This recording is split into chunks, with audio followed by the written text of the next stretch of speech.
صلوا على خير الأنام كل من صلى عليه منا لا يضام كل من صلى عليه مرة صلى الله بها عليه عشرة صلوا على خير الأنام عطر اللهم قبره الكريم بعرف شديد بعرف شديد من صلاة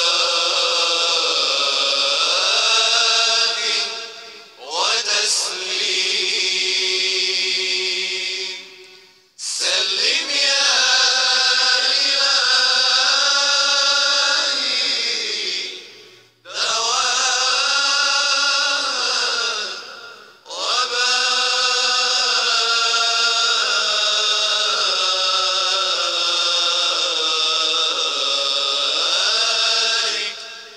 عليه.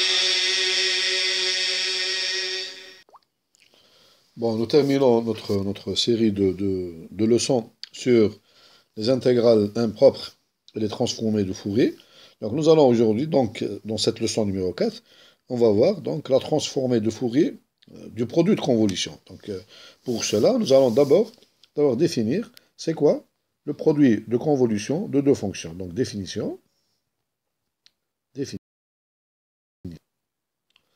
Donc soit f, donc soit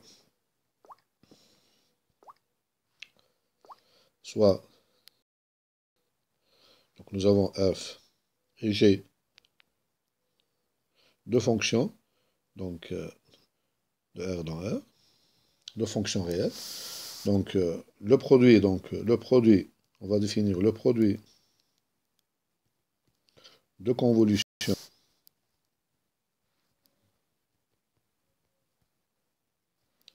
de f par g. On note comme ça. F, donc je mets une étoile comme ça, le produit de convolution de f, étoile g, est défini. Donc il est défini donc par une intégrale donc généralisée, définie par donc f produit de convolution, donc au point x, elle est égale à donc l'intégrale généralisée moins l'infini jusqu'à plus l'infini, donc f de x moins t multiplié par g de t dt. Voilà. Donc il y a des remarques à faire donc dans cette bien sûr le produit de convolution, puisque c'est une intégrale impropre, c'est une intégrale impropre, on a une intégrale impropre تقدر تكون donc convergente ولا divergente. Donc le produit de convolution, il existe si cette intégrale donc impropre est convergente. Si elle n'est pas convergente, si cette intégrale donc pour x donnée, si cette intégrale donc impropre n'est pas convergente, alors le produit de convolution donc n'existe pas. Donc il n'est pas défini sur tout R. Il est défini là où, pour x, donc l'image ici, f de convolution avec g, donc au point x, elle existe si et seulement si, donc cette intégrale impropre est convergente.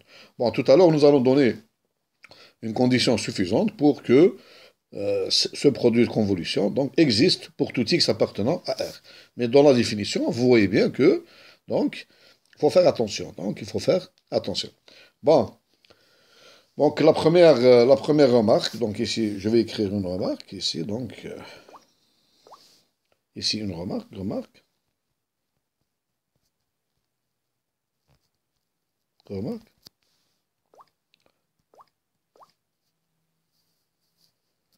Si, donc f, produit de convolution avec g, existe,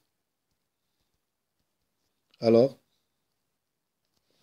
nous avons donc f, donc il est commutatif. F est égal à g étoile f. Donc dans l'intégration, donc c'est facile de faire un petit changement de variable et on obtient donc f étoile g est égal à g étoile f. Bon, maintenant nous allons donner un petit théorème donc, dans lequel nous allons donner une condition suffisante. Donc ici théorème.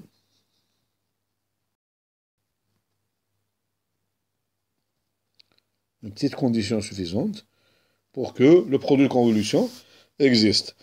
Donc,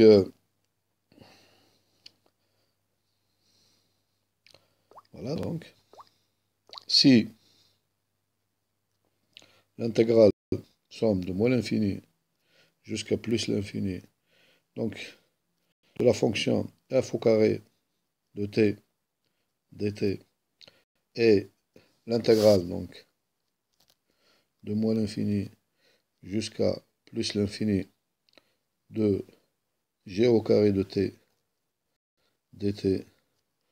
Bon, je peux écrire ça d'une autre façon, allez. Donc, c'est la même chose, mais même si la fonction est complexe, donc je vais écrire module de f de t au carré dt. Voilà. Ici, module de g de t au carré. Même si la fonction est complexe, ça va être complexe. Donc, le module au carré, ça, le module au carré. Donc, si ces deux intégrales, si, donc, existent, que les intégrales impropres sont convergentes, existent, alors, alors le produit de convolution, donc f étoile g, au point x, donc existe pour tout x appartenant à R. Pour tout x appartenant à R. Et on a en plus,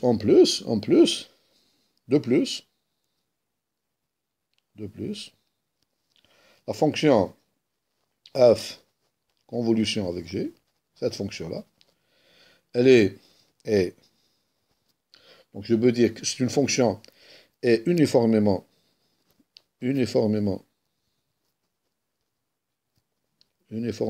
continue, plus que continue. La continuité uniforme, c'est une notion qui est plus forte que la continuité. Plus uniformément continue, donc, est bornée. Donc, uniformément continue, bornée, c'est aussi une fonction bornée sur R, sur l'ensemble R tout entier. Et je peux dire aussi, donc, donc un A. Donc, nous avons aussi, donc, f, donc nous avons f, la convolution g de x, donc ça tend vers 0, quand x tend vers plus ou moins l'infini. Voilà donc des propriétés de la convolution, Bon, je peux généraliser, donc au théorème, on peut généraliser donc ce théorème.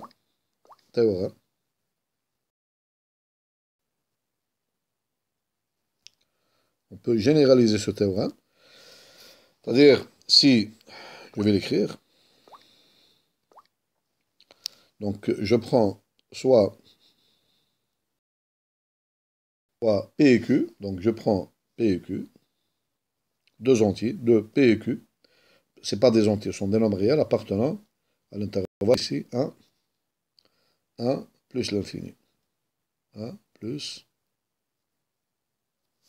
tel que,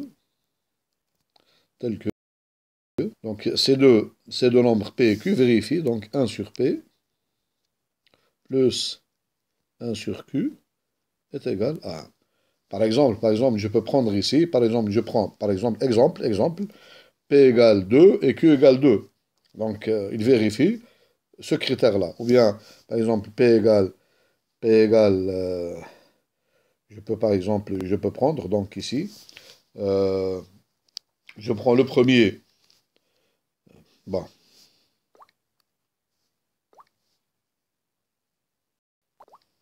je peux prendre ici, par exemple, P, pour être clair, P égale 3.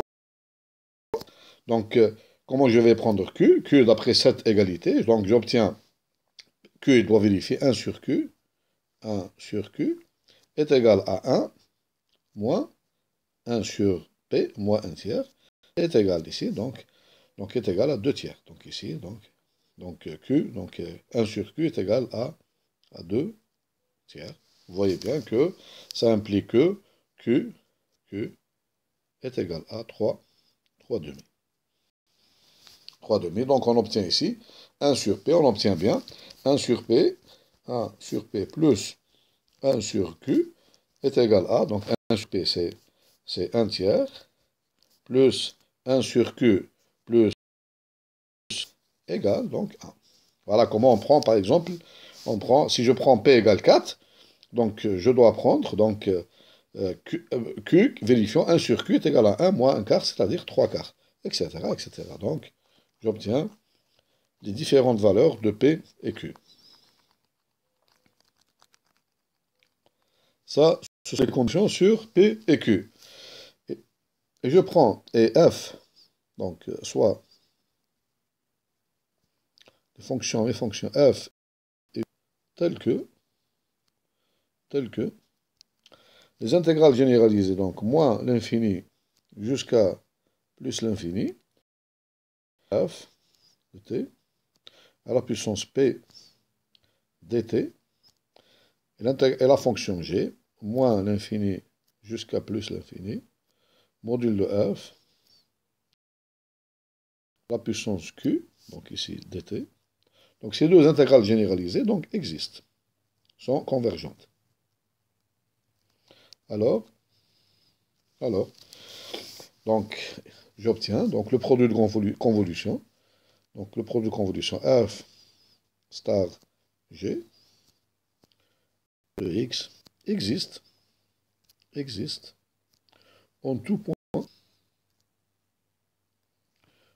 point x appartenant à R. Et de plus, la même conclusion, de plus, nous avons donc ici la fonction f étoile g, donc est uniformément, comme dans le train précédent, uniformément continu, borné dans R. Et bien sûr, la même chose, limite, lorsque x tend vers plus ou moins l'infini, de la convolution ici, f est égal à 0, est égal à 0. Voilà donc, qu'est-ce qu'on peut dire? Qu'est-ce qu'on peut dire donc du produit de convolution et donc de ses propriétés? Voilà. Bon, maintenant, nous arrivons donc le but de ce paragraphe, donc c'est le théorème suivant, théorème. Donc il est important ce théorème, Madame Mohem. Théorème. Donc, nous allons voir quelle est la transformée de Fourier du produit de convolution. Donc ici nous avons deux fonctions, donc f et g. Donc ici, voilà. Donc si produit de convolution f étoile g existe, alors la transformée de Fourier f, on va l'écrire comme ça, f du produit de convolution f étoile g, elle est égale à, donc f, donc c'est un, donc f de f, multiplié, c'est la multiplication des fonctions, grand F de F, multiplié par grand F de G. Donc c'est exceptionnel parce que donc, elle prend donc un produit de convolution en un produit, donc de fonctions normales, donc un produit normal de fonctions, Donc grand F de F multiplié par grand F de la transformée de F multiplié par la transformée de G. Donc un produit normal. Voilà. Donc ça donc c'est important ce théorème. Donc il nous permet donc de calculer plus simplement donc les transformées de Fourier. Donc voilà. Nous allons voir donc maintenant autre propriété de la transformation de Fourier. Donc petit a donc nous avons la linéarité, donc petit a. Nous avons la transformée de Fourier, donc on va l'écrire en noir ici. Donc la transformée de Fourier de lambda f plus mu g, où lambda et mu sont des nombres réels ou complexes, est égal à lambda fois, donc grand F plus mu fois, grand F de g. La fonction transformée de Fourier est une fonction linéaire. Petit 2. Donc nous allons voir maintenant donc, la transformée d'une dérivée. Donc si la fonction f est continue,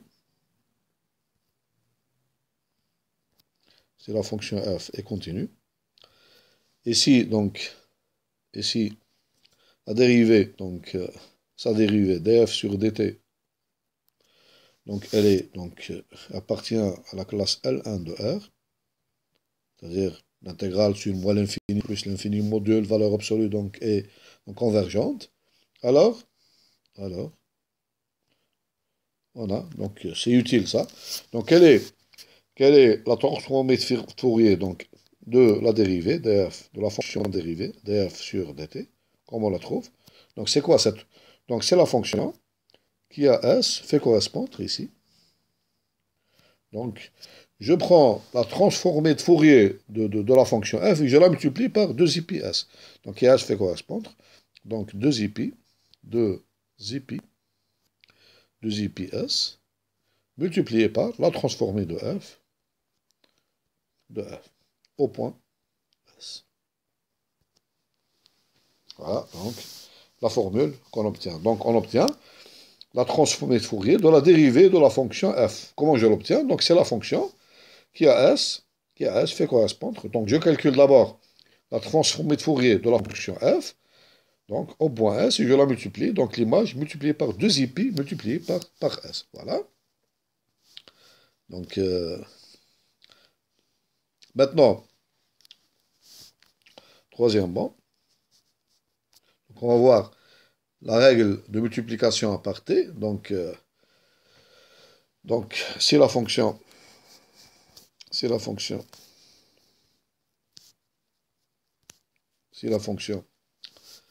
a t fait correspondre, donc je prends la fonction t multipliée par f de t.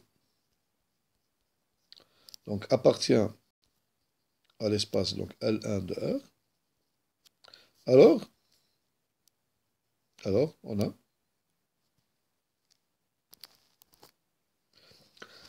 a donc la dérivée d sur ds la dérivée d'R sur ds de la transformation de Fourier donc de grand F de F, la dérivée de la transformation de Fourier. C'est quoi? Donc c'est la fonction, ce sera la fonction qui à S fait correspondre donc moins 2ip, multiplié par, bon je vais effacer ça, moins 2ip, multiplié par la fonction, la transformation de Fourier de f, de quelle fonction? De la fonction t, f de t, tf de t au point S. Bon, ce sont des formules qu'on peut appliquer donc pour le calcul éventuel donc de transformer de Fourier de fonction. Voilà. Alors maintenant, on va faire un exercice donc, dans lequel on va donc, appliquer tous ces résultats. Exercice 11. Considérant la fonction f définie de r dans r définie par f de t égale. Donc on a vu cette fonction dans l'exercice numéro 10. Donc c'est 1 moins valeur absolue de t si t appartient à moins 1 est égal à 0. Si t appartient à moins l'infini moins 1 union 1 plus l'infini. Donc on nous dit calculer f'. Ça c'est simple. Et exprimer f' à l'aide de la fonction g. Cette fonction g, elle s'appelle la fonction porte. Donc c'est une fonction qu'on a vue avant aussi. Donc elle est égale à 1 si t appartient à moins 1,5, 1,5. Donc on l'utilise beaucoup en électronique. C'est égal à 0. Donc si t appartient à moins l'infini moins 1,5 union 1,5 plus l'infini. Donc la question numéro 2. Donc on va retrouver une relation entre f' et cette fonction. On va trouver f' en fonction de g. Appliquer à la relation obtenue. Donc cette relation qu'on obtient à 1, on lui applique donc l'opérateur transformé de Fourier. Et on déduire donc la transformation de Fourier de f. Donc on va calculer grand F de f grâce à cette relation. Vérifier que f, elle est égale à g, donc le produit de convolution de g avec g, donc g avec lui-même. Retrouver le résultat, donc la question numéro 3, donc à partir de 3, on va retrouver le résultat qu'on a obtenu dans 2. Bon, je vous conseille d'essayer de faire cet exercice tout seul. Et après, donc, on va corriger ensemble cet exercice. Bon, maintenant, donc, on va donner la solution de l'exercice numéro 11. Donc, la première question, donc, bon, voici le graphe, donc la fonction f de t. Si on enlève la valeur absolue, donc f de t est égal à 1 moins t, si t appartient à l'intervalle 0, 1. Donc, elle est égale à 1 plus t, puisque 1 moins t, donc ça devient 1 plus t. Si t appartient à l'intervalle moins 1, 0, elle est égale à 0 ailleurs. Donc ici, vous voyez bien le graphe de la fonction f de t. Et la dérivée, par conséquent, la dérivée f' de t est égale donc à moins 1 si t appartient à 0, 1, est égale à 1 si t appartient à moins 1, 0. Elle est égale donc à 0 ailleurs. Bon, si vous voulez, si je veux dessiner donc envers ici la fonction f', donc on peut la dessiner. Donc elle est égale donc à moins 1. Donc je peux la dessiner en bas, par exemple ici, voilà.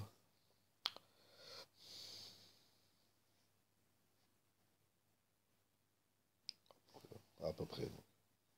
Voilà, moins 1. Si t appartient à l'intervalle, donc ça c'est moins 1 par exemple. Bon, je vais l'écrire ici, voilà. Voilà. Supposons que ceci c'est moins 1. Moins 1, voilà. Donc elle est égale à moins 1 si t appartient à l'intervalle. Donc f' de t est égal à moins 1 si t appartient à 0, 1. Elle est égale à 1 si t appartient à moins 1, 0. Donc elle est égale à 1 ici. Donc je vais la dessiner ici, voilà. C'est une fonction qui est discontinue, voilà. Elle est égale à 0 ailleurs, voilà, donc. Voilà, comme ça. Et enfin ici, aussi, donc comme ça. 0. Alors, c'est une fonction, voilà, elle est discontinue. Voilà.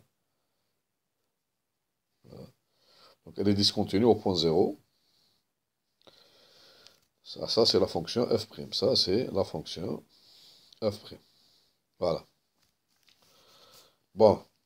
On nous a dit calculer f', donc la première question, calculer f', exprimer f' à l'aide de la fonction g. G, c'est la fonction, on appelle la fonction, donc porte. Donc cette fonction, elle est égale à 1 si t appartient, donc je rappelle ici, donc g de t, la fonction g de t.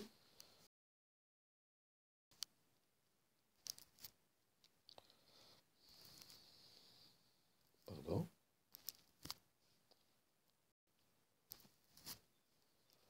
La fonction, voilà. La fonction, on l'a étudiée avant déjà, on a calculé ça tout Fourier. Donc je vous rappelle, g de t, la fonction g de t, elle est égale à, donc à 1 si t appartient à l'intervalle ici, moins 1,5, 1,5. Elle est égale à 0 ailleurs. Donc on nous a dit d'exprimer donc la fonction f', exprimer f' en fonction de cette fonction g. Bon, il faut remarquer ici que si t, regardons bien ici, si t compris entre moins un et zéro. Qu'est-ce qu'on peut dire? Bon, ceci m'implique que, même c'est équivalent, que euh, t, t plus 1 demi, donc on va écrire ça, t plus 1 demi sera compris entre, donc moins 1 demi plus 1 demi, c'est moins 1 demi et 1 demi. Et on a aussi, donc maintenant, ça c'est pour t plus 1 demi, et pour t moins 1 demi, t,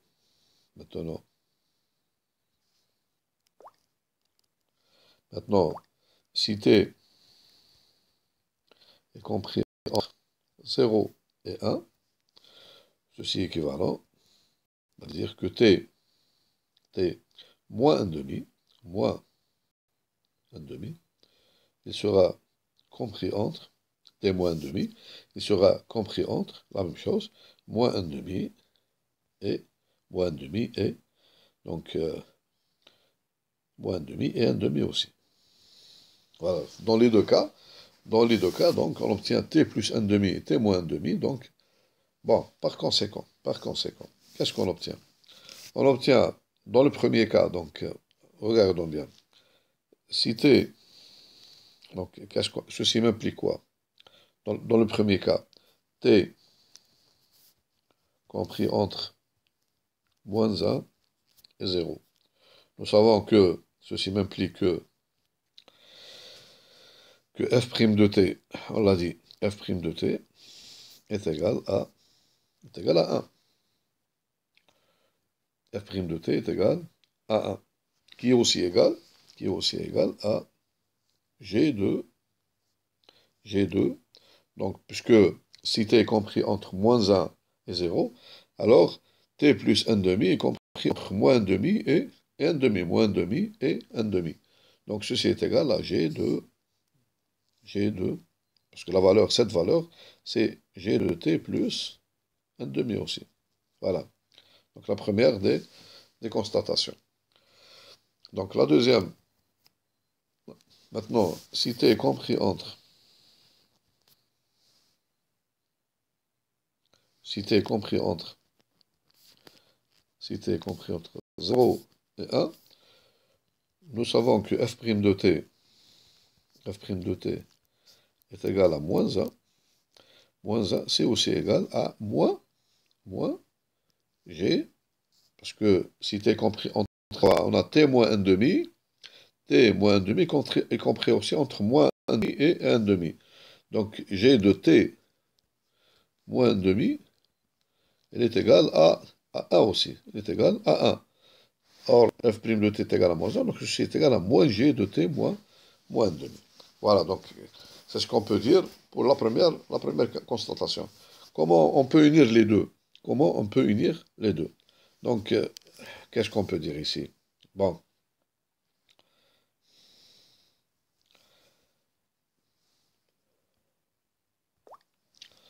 Bon, ceci étant, remarquons maintenant, si t est compris entre maintenant moins 1 et 0, nous avons dit que t plus 1 demi compris entre moins 1 demi et 1 demi, d'accord? Mais maintenant j'ai t moins 1 demi maintenant. J'obtiens t moins 1 demi. Il sera donc t moins 1 demi, donc je l'écris bien ici. T moins 1 demi. Il sera compris entre quoi et entre quelle valeur? T moins 1 demi. Donc, nous avons à droite, c'est moins 1 demi. Nous avons à gauche, moins 1, moins 1 demi, c'est-à-dire moins 3 demi. Moins 3 demi. Donc, si t moins 1 demi compris entre moins 3 demi et moins 1 demi, ça veut dire que nous avons ici G de t moins 1 demi, donc ceci implique ici, donc ici, nous avons t compris entre moins 1 et 0, nous avons f' de t est égal à 1, est égal, mais ici, mais, j'ai t moins 1 demi, t moins 1 demi, qui est égal à 0. Parce qu'il sort, parce que je vous montre ici, vous voyez ici, vous avez ici moins 1 demi, plus la valeur de la fonction g est égale à 1 ici, mais elle est égale à 0 ailleurs.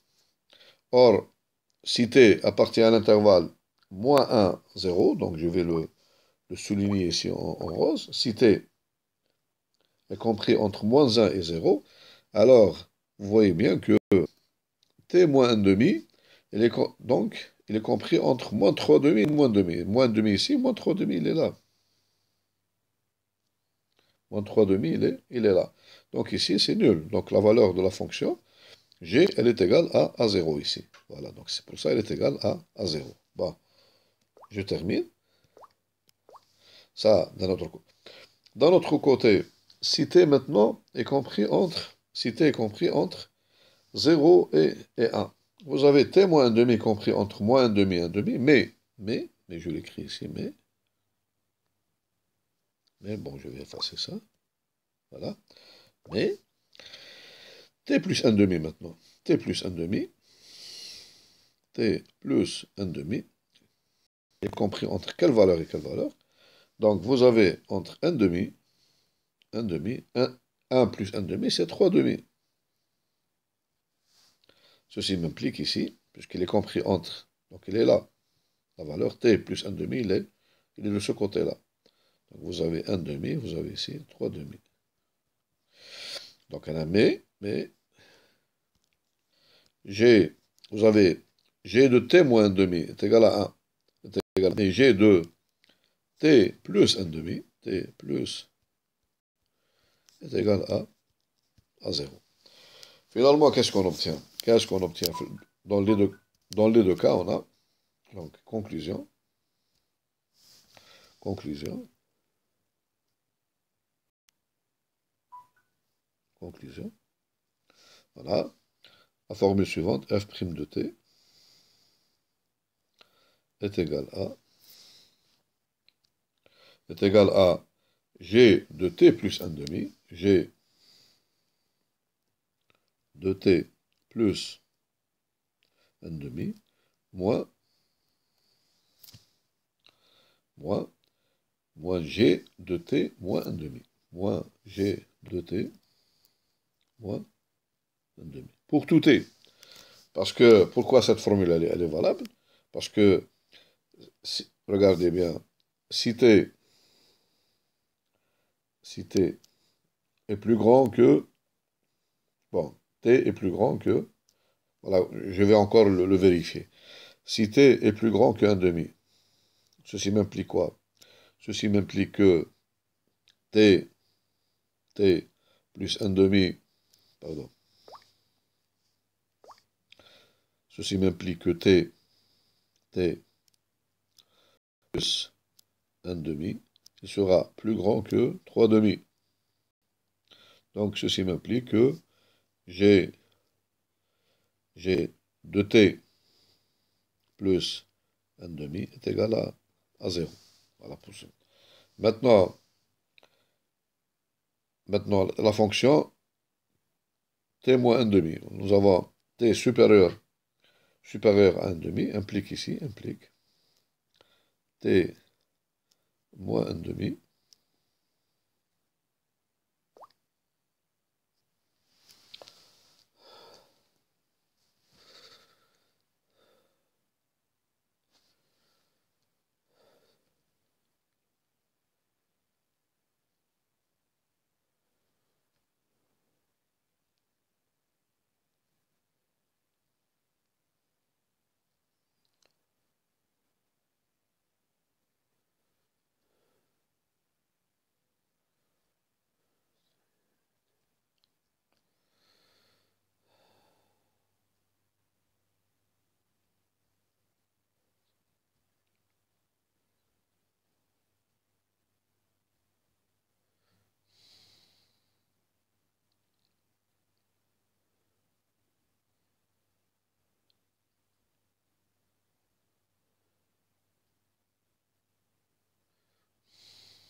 Bon, donc, on va voir la propriété suivante. Donc, propriété de la translatée. Donc, c'est une propriété donc, facile à vérifier.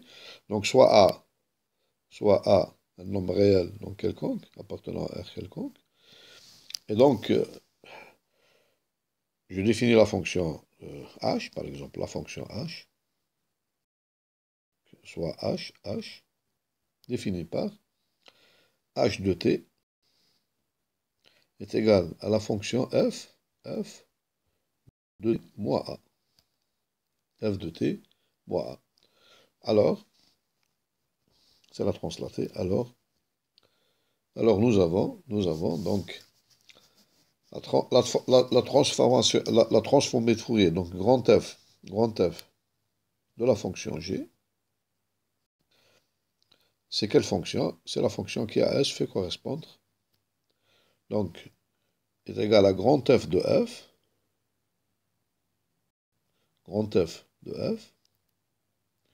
et je la multiplie par exponentielle e moins 2i pi, 2i pi a s. C'est-à-dire le a qui apparaît ici dans la translation, donc il va apparaître dans l'image ici, 2i pi a multiplié par s. Voilà, donc grand F de f au point s. Voilà, c'est tout. Pardon, ici c'est h, c'est pas g, la fonction. Donc la fonction h. Voilà, c'est la fonction h, qui est la translatée de f. Bon, appliquons ce résultat, donc appliquons ce résultat à notre fonction. Donc nous avons donc, par conséquent, nous avons ici, je veux calculer la translatée, donc grand F. Donc je veux calculer, c'est la question ici, c'est la question.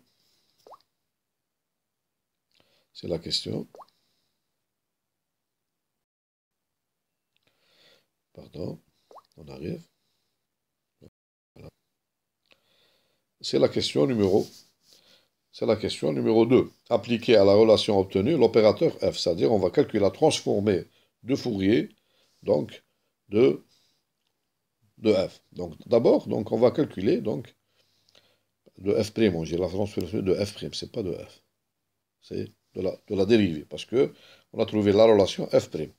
Voilà, donc on va faire ça rapidement.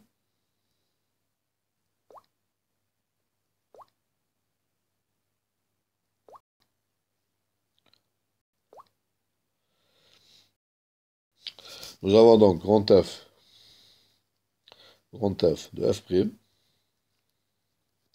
grand F de f' au point S, il est égal à quoi? Il est égal à, donc on a dit que est égal à l'exponentielle E et I, donc 2pi, puisque nous avons la linéarité de la transformée de Fourier. Donc nous avons dit que f' est égal, donc je rappelle, donc nous avons trouvé que f' de t est égal à, nous avons dit est égal à, donc on a trouvé donc juste maintenant, est égal à g de t plus 1 demi moins g de t moins 1 demi. Est égal à g de t plus 1 demi moins g de t moins 1 demi. Par conséquent, donc nous avons donc la transformée de Fourier de f'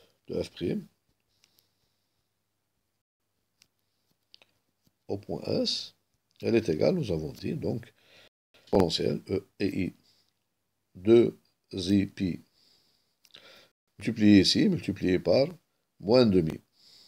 C'est moins 1 demi, S, multiplié par la transformée de f de la fonction g au point S. Moins exponentielle, la même chose, exponentielle, 2i pi, maintenant c'est 2i pi multiplié par 1 demi, multiplié par S, multiplié par la transformée Fourier de la fonction g, la même chose au point S. Et vous voyez bien que ceci est égal à, donc je divise, donc exponentielle est égal I pi, donc là, je divise par 2, donc ici 2, moins 2, donc ici moins I pi S, multiplié par la transformée de f de g au point S, moins, donc la même chose, et I, donc I pi S, multiplié par la transformée de f de g au point S.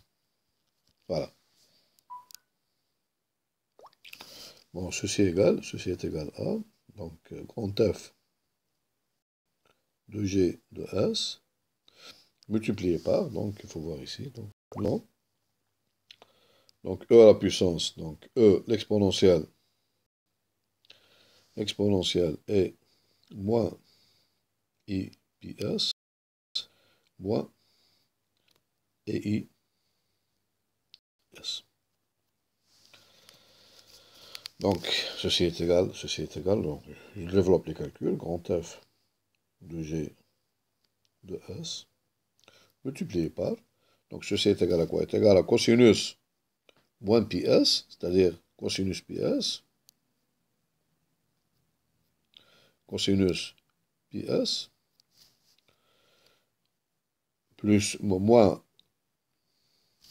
nous avons ici, moins, plus I, sinus, donc moins I, sinus pi S,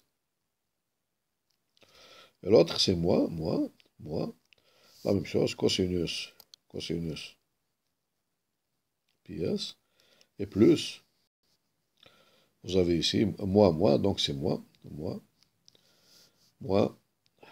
sinus pi S, moins I,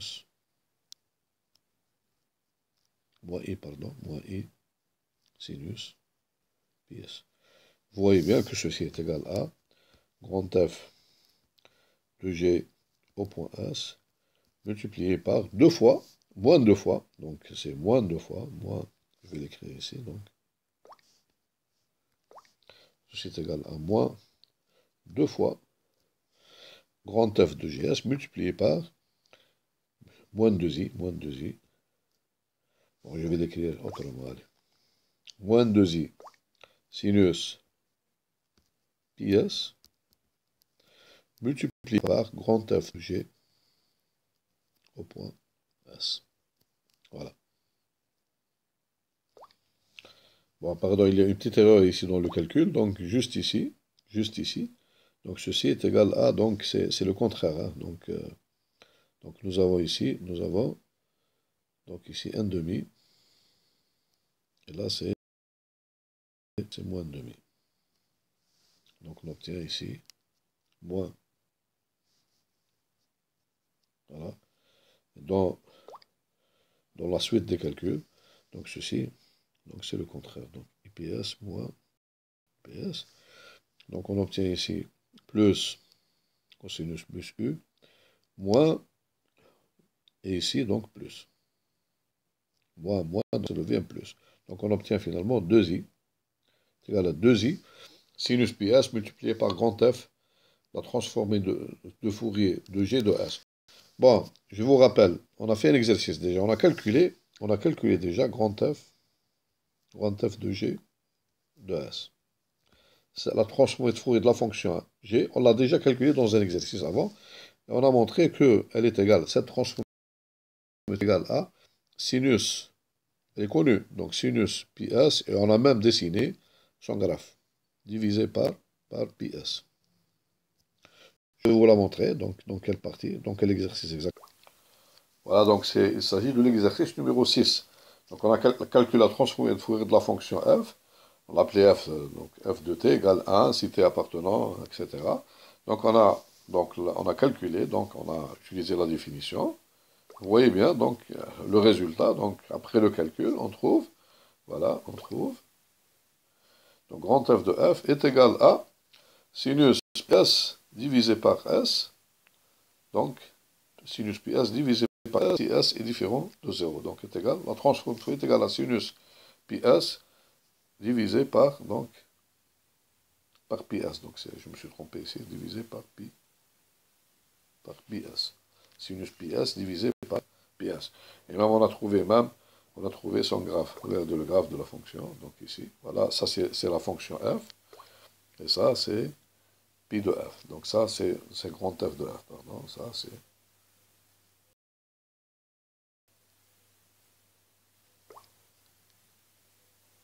va se transformer tout de la fonction f. Donc c'est une sinusoïdale comme ça. Elle est donc de cette manière. Voilà. Et par conséquent, nous avons grand f de f' au point S, elle est égale à, donc d'après cette formule-là, est égale à 2i sinus pi s multiplié par sinus pi s. Donc on a trouvé 2i sinus pi s divisé par pi s. Voilà donc l'expression de la transformée de Fourier dérivée de la fonction f'. Maintenant, on va calculer donc la transformée de Fourier de f. On a calculé celle de f'. Maintenant, on va calculer celle de f. On utilise donc la relation 2.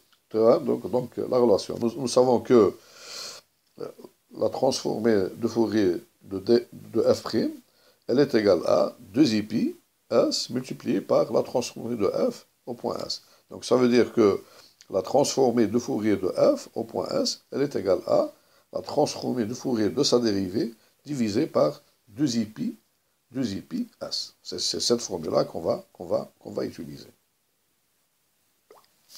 Donc nous avons dit que la transformée de Fourier de f' au point s, elle est égale à, donc nous avons dit égale à, donc 2i pi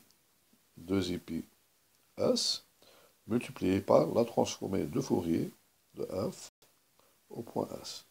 Ceci m'implique quoi? Ceci m'implique donc la transformée de Fourier de f au point s est égale à, donc la transformée de Fourier de f' au point s, donc divisé par 2i pi s. Et par conséquent, ceci est égal à, puisqu'on a trouvé la transformée de Fourier de f', donc ceci est égal à 1 sur 2i pi, donc 1 sur 2i pi, 1 sur s, multiplié par sinus pi 2, 2i multiplié par 2i multiplié par sinus carré pi s,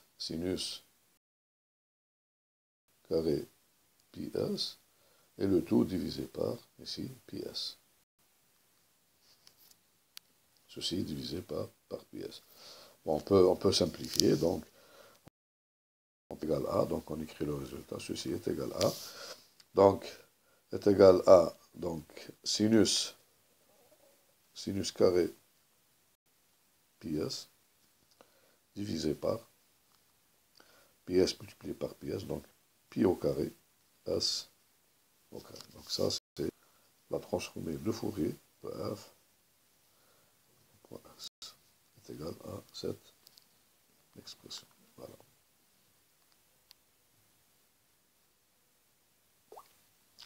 Bon, je vous laisse terminer la troisième question. Vérifier que f est égal à g, donc convolution avec g. Donc il faut calculer la convolution de g avec g.